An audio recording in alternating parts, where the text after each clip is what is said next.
This is White Plains Week, the weekly roundup of White Plains, Westchester, and world news.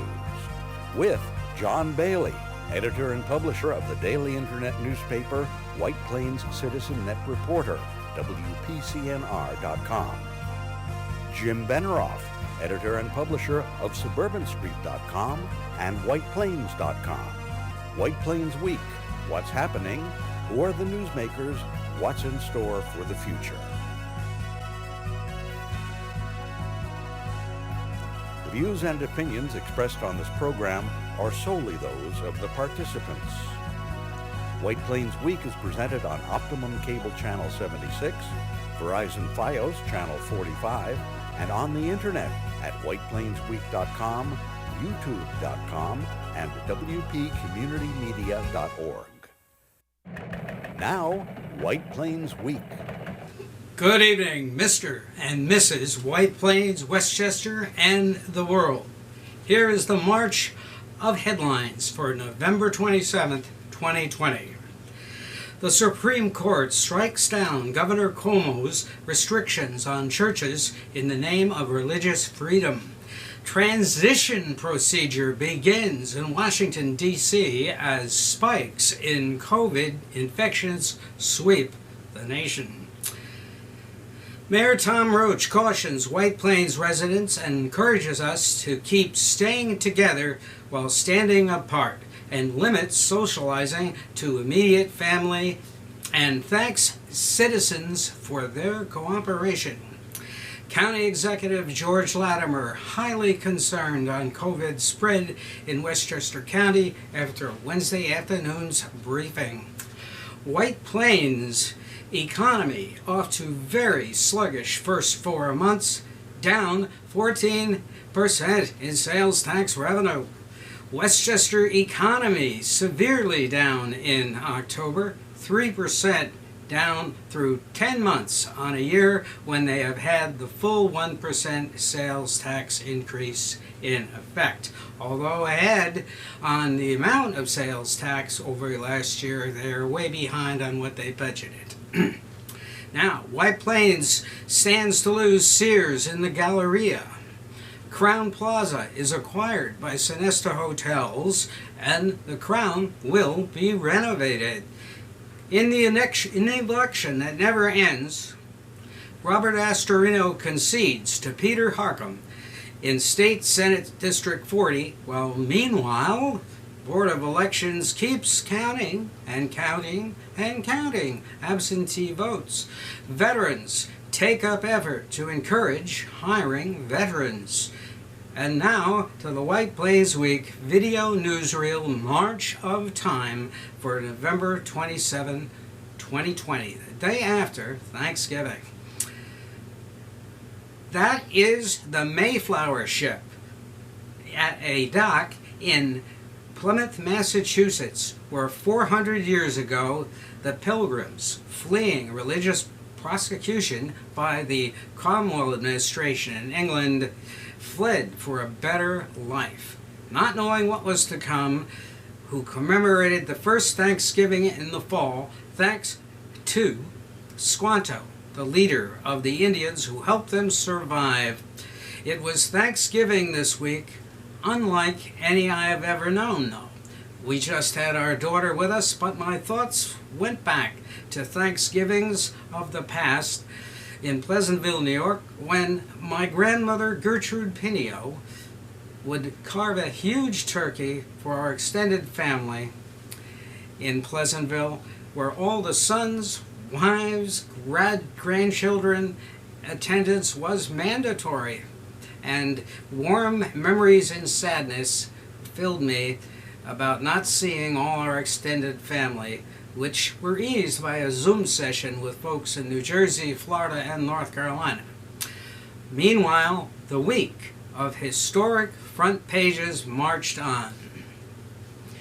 From the Biden administration being granted transition process, to the spiking of COVID and the lurch into more unemployed, there was no good news this week. In fact, there was good news for Michael Flynn.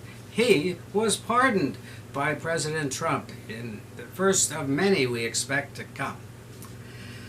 A few hours ago, before taping this program, I read Friday's front page of the New York Times Supreme Court decision, and it was astounding. It was released. It was released at midnight, and it was mysteriously unsigned. And the grounds for the Supreme Court dismissing by a vote of 5-4 was it was a violation of the exercise of freedom of religion. To wit, according to the mysteriously unsigned decision, saying the governor, quote, singled out a particular religion for blame and retribution for an uptick in a society-wide pandemic. Among other things, the maximum attendance at religious service could be tied to the size of the church or synagogue. It's hard to believe, this is a Supreme Court decision, that admitting more than 10 persons to a 1,000-seat church or 400-seat synagogue would create a more serious health risk than any other. It is hard to believe that activities that the state allows, the list of essential businesses includes such things as acupuncture facilities, campgrounds, garages, as well as many whose services are not limited to those that can be regarded as essential, such as all plants, manufacturing, chemicals, and microelectronics, and all transportation facilities, unquote. That is the Supreme Court speaking in their decision released last night. What does this mean? Perhaps more suits from restricted businesses of all kinds, such as theaters wanting to be open, restaurants to open full tilt. Who knows? Nobody knows. It, in my opinion, could open up Pandora's box of lawsuits and claims for damages against New York and any state for losses suffered by these restrictions. Who knows? And limiting abuses by church in attendance matters controlled the spreads in Brooklyn, and they should all be treated the same. It is not well thought out. It is short-sighted, as Justice Elena Kagan, in a separate dissent from that decision last night, wrote, quote, justices of the court play a deadly game. According to the New York Times, in second-guessing the expert judgment of health officials about the environments in which a contagious virus, now infecting 1 million Americans each week, spreads most easily. Well, we shall see, but Justice Kagan has it right on. You cannot let reason interfere with necessity. We shall see. Shame on the Archdiocese of New York and the religious organizations that filed this suit. They should have shut down the churches voluntarily. What a responsible leadership by the religious leaders of our area. Really. Now, what's happening in COVID nationally this week shows the recklessness of this decision. Look at that big red line on this Times chart. 3.3 million new cases in 23 days since November the 1st after, quote, just, quote, 1.9 million cases in October. And we are running into the height of the religious season. What does that mean? This briefing by Mayor Roach Monday evening stressed the necessity for limiting exposure. And there is the mayor, and my feeling about this is that he is right on in this situation. And the messages by the mayor on a weekly basis keep things in perspective and are short and to the point. George Latimer, the county executive, in his Wednesday briefing, delivered this concern at the county spread of the virus As of today, 5,024 active cases. We try to make weekly comparisons. A week ago today, the Wednesday report a week ago, had 3,975 people tested positive. So we have gained over 1,000 positive cases within the course of that week. That would be roughly a 25% increase over the base of last week if we were at 3,975 active cases. 2 weeks ago, which was Veterans Day, the number of active cases was 2,502. That's an increase of 1,500 cases in 2 weeks active. And if we go back one more week after that, November the 4th, still within this month, the day after Election Day, 1,666 cases, and that number is a multiple of 2.5 times or 3 times the amount of active cases. So that's how fast we have risen in active cases over the period of time. The number from 3 weeks ago at 1,666 was much larger than what we saw back at the end of the summertime, just as we were entering into the fall, where we had numbers that were more like 450 active cases in the county. 3 weeks ago, we were at 1,666 cases. Today, we're at 5,000 active cases. Our hospitalization number, most recent numbers, always a lag on hospitalization numbers as the hospitals report to the state. We have just shy of 200 people hospitalized, 198 Westchester individuals that are hospitalized. As a percentage of all the number of active cases, that's a 4.1% hospitalization rate. The rate is a good rate. We would fear being in the high teens, approaching 20% hospitalization. That would be a much more concerning number. The hospitalization number keeps in mind the fact that we have 3,100 hospital beds potentially here in Westchester County. So the absolute number of people that are hospitalized is important to know, so that we observe as we start to rise up. At 200, with a maximum capacity of 3,100, we are not close to overfilling our situation. But we must remember the hospitals of Westchester County are not merely for Westchester residents. So if we see higher numbers in Rockland or in Dutchess County, Orange County, Putnam County, in the Bronx, for that matter in Fairfield, Connecticut, our hospital beds are available for sick people wherever they may reside in. And many Westchester residents will go to hospitals outside of Westchester County. Greenwich Hospital serves many people in that corner of Westchester County, Rye, Rybrook, Portchester, Harrison, and so forth. Mr. Latimer is concerned that more hospitalizations are happening and more new infections mean the county has now experienced 3 months of growth in infections fueled by holiday weekends, irresponsible gatherings, Supreme Court, take note, and no enforcement of masking around the county. Yet still there is no penalty for not wearing a mask. However, here is another consequence of last night's midnight release of the Supreme Court decision striking down Governor Cuomo's regulations. Will suits be filed to lift seating instructions, social distancing, numbers of peoples served, all the things proven to stop the New York spread? Of course, no business would do that, would they? Of course not.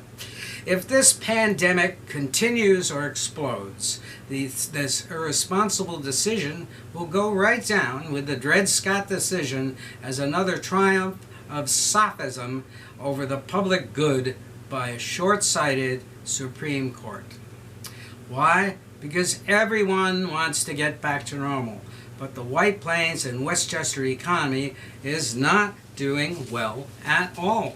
Using sales tax receipts from October, this is what the White Plains economy looks like. It is down. It is down $2.856 million the first 4 months of 2020-21, 14.4%. It's a soft start, no recovery, and continued erosion means 1.2% revenue loss by June. 12% revenue loss by June, pardon me. If sales tax revenues meet November-December totals of 2019, it will be $9,806,000 in November-December.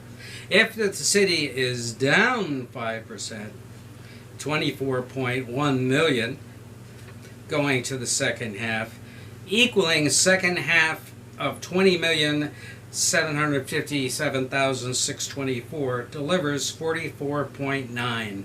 They have budgeted 51 million for sales tax, and so therefore the city would be down 12%, and they have to cover that in the new 21-22 budget. Very, very intriguing. Now it erodes more if we are in trouble. Westchester County took a major hit in October sales tax too. The county ignored past history of sales tax collections, which never increased more than 5% since 1992-93. They thought the 1% sales tax and economic recovery would net a 27% increase. Wowee! That astounded me. And though sales tax collections may collect 665 to 670 million, it is far short of the 748 million they predicted, but they have patched it by using COVID aid from the federal government. They have not spent this year by putting it in the county reserve and using the current county reserve to erase the deficit. But they have a problem with their new budget, which will be open for a public hearing December 9th. Be sure to zoom in and ask them about this. I'm sure they'll appreciate the opportunity to really clarify this as to why we didn't need to spend 80 million more on COVID aid in the county. That is interesting. Good question, isn't it? Locally, White Plains has other problems now arriving. And in this slide, you will see there are some intriguing new developments in the last couple of weeks. Sears is supposed to depart the Galleria, and this has long been expected. If you went over there in the last 3 to 4 to 5 years, the traffic in Sears was very low. People just weren't going there anymore, and now they are pulling out. Now, the other intriguing development is the Sonesta Hotels has acquired the Crowne Plaza Hotel in White Plains, and they are going to renovate it, and they are taking reservations for December. Hopefully, they will get it open in time, because we're going to miss a lot of revenue if they do not. But of course, they always get construction done on time, don't they? One would think. Now, in unemployment, the New York Times chart yesterday shows the bad news. You have a situation whereby unemployment has increased by 1 million in 3 weeks. It's over 1 million people through the 1st to the 23rd, and it's just wild stuff, because how is the economy going to recover when people do not have more aid while they're unemployed? And this freeze in Congress is just not to be believed, and it does not look like that is going to be resolved unless in the Georgia runoff election, as our commentator Stephen Rolandi has said on People to Be Heard in the last 2 weeks, the election has to deliver both seats to the Democrats. The runoff election, if it's a split, the Republicans in the Senate retain their majority and are roadblocks and to anything Mr. Biden, the president-elect, wants to do. But that is really looming, and I know locally many persons are writing in postcards to the people of Georgia to try and influence them to vote for the Democratic candidates. We'll see how that write-in campaign works. Now, there's also some more counting still going on, but decided anyway. Peter Harcum, state senator in the 40th District, claimed victory over former County Executive Robert Astorino. And there they are. And the intriguing thing about Astorino Harcum is they're still counting. However, Mr. Astorino's campaign manager, Bill O'Reilly, told me that the number of votes, even though Mr. Astorino is leading by 500 votes, the amount of votes are overwhelmingly Democratic, and so Mr. Astorino conceded. So we now have an absentee ballot count. Once again, the Board of Elections did not count them in a timely manner, and of course we know the excuses. Oh, just too many to count. Now, if you changed the law in New York State and said absentee ballots would be counted as they came in, then you would know something, instead of having to leave it to the last minute in a close race. But of course, that makes too much reason. That is too reasonable, isn't it? Now, but that is something the new Democrat-controlled Senate and Assembly in Albany could do if they wanted to. But I don't think any politician really wants to do that. We'll see. Now, coming up, I do not understand, with the new Supreme Court ruling, how people are supposed to react. But we did go over what Shirlita Ambler, the Director of Health in Westchester County, has told us about what we really must do. Now, whether or not you believe in that, with the decision the Supreme Court made last night, is regardless of the point. You have to ignore them and take care of yourself. And churches, pastors, ministers, priests, whatever, you have to be responsible. You should, in my opinion, just suspend all religious services, and that's it. And that way you prevent this problem from developing.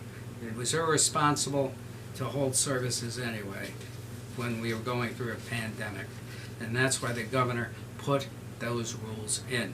We got used to it, said Shirley Ambler, in the summer when the pandemic was controlled. But by Halloween, we were having 300 cases a day. What does that tell you? A few parties, and all of a sudden it's 300 cases a day. Until a vaccine, we should curtail socializing and social play. And she explained the results of the tests. Rapid fire tests give more false positives and lead to a quarantine, and people aren't getting tested. And PCR tests positives key on COVID virus only, a much more reliable test. The infection can take 14 to 15 days to develop, and so that's why you wait 5 days before being tested if you have symptoms and if you don't have symptoms like taste and smell are gone and fever, you may want to delay the test. Now, 40% who have virus show no symptoms. That's why you have to limit crowds. I mean, doesn't the Supreme Court read? My God, I gotta really dumb. Now, you also should celebrate over the holidays with people you are close to or know in small gatherings. Now, what we do know is that persons from 20 years of age to 40 are the active group and steer most cases. Elderly and the very young are the least hospitalized. Now, hospitalized we were hospitalizing at 130 at 4% infection rate. A 20% one occurred in May. So, this is what getting COVID does. It puts you in the hospital and you may never get out. Significant number of cases did not happen in schools, she said. And tracing needs cooperation. When you're called, it's how we stop the virus spread. And it is just very important to heed the results of the experts. And it's not infringing on your rights. It's keeping you alive to enjoy your rights. Now, I did a great interview with two veterans who got their degrees through Berkeley College here in White Plains, and who are both promoting the advantages employers will find in hiring veterans for their positions. Here is an excerpt from that program, People to be Heard. You can see it Saturday at 7, and next Thursday, December 3rd at 8, and Saturday, December 5th at 7 on channels 45 FiOS and channel 76 Optimum in White Plains, and on the internet at www.wpcommunitymedia.org. First, here is veteran Crystal Campbell, and then Vincent DiNucci talking about the value of employing veterans. So what I would say to potential employers about veterans is that they have a lot of good coming to them. Veterans are not only, they not only know their job, but they think very quickly. We have a lot to bring to the table when it comes to understanding how to deal with challenges. Mhm. So soldiers are basically, trained to handle whatever is thrown their way. Mhm. And every employer wants to know that their worker, regardless of what the challenge is gonna stick to it and is gonna find a solution, regardless of what the challenge is. I would say that, to every employer, that they have amazing faculty coming to them from a veteran. Mr. DiNucci, your thoughts on that? What would you say to employers as to why they should hire veterans? Well, to employers, I would say, remember our loyalty. I'm a non-commissioned officer, and I was a non-commissioned officer in 2002. Part of that non-commissioned officer creed is I will be loyal to those with whom I serve, seniors, peers, and subordinates alike. Veterans offer a loyalty that is unmatched. From the moment you raise your right hand and swear in to the moment that you leave service, you are loyal to your country, you are loyal to your leaders. Veterans offer this loyalty to their superiors as well. So once you invest in a veteran, you're not just investing in that person, you're investing in that loyalty and in those morals as well. This is John Bailey saying good night, Jim Benaroff, and good night for White Plains Week. This has been White Plains Week, news and commentary about White Plains, Westchester, and the world. The views and opinions expressed on this program were solely those of the participants. White Plains Week, produced by White Plains Citizen Net Reporter, and presented on Optimum Cable Channel 76 and Verizon Fios Channel 45.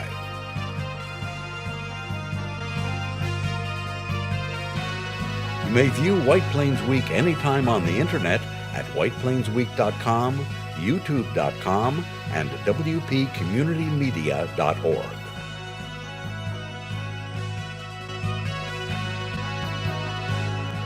For White Plains Week, this is Peter Katz speaking.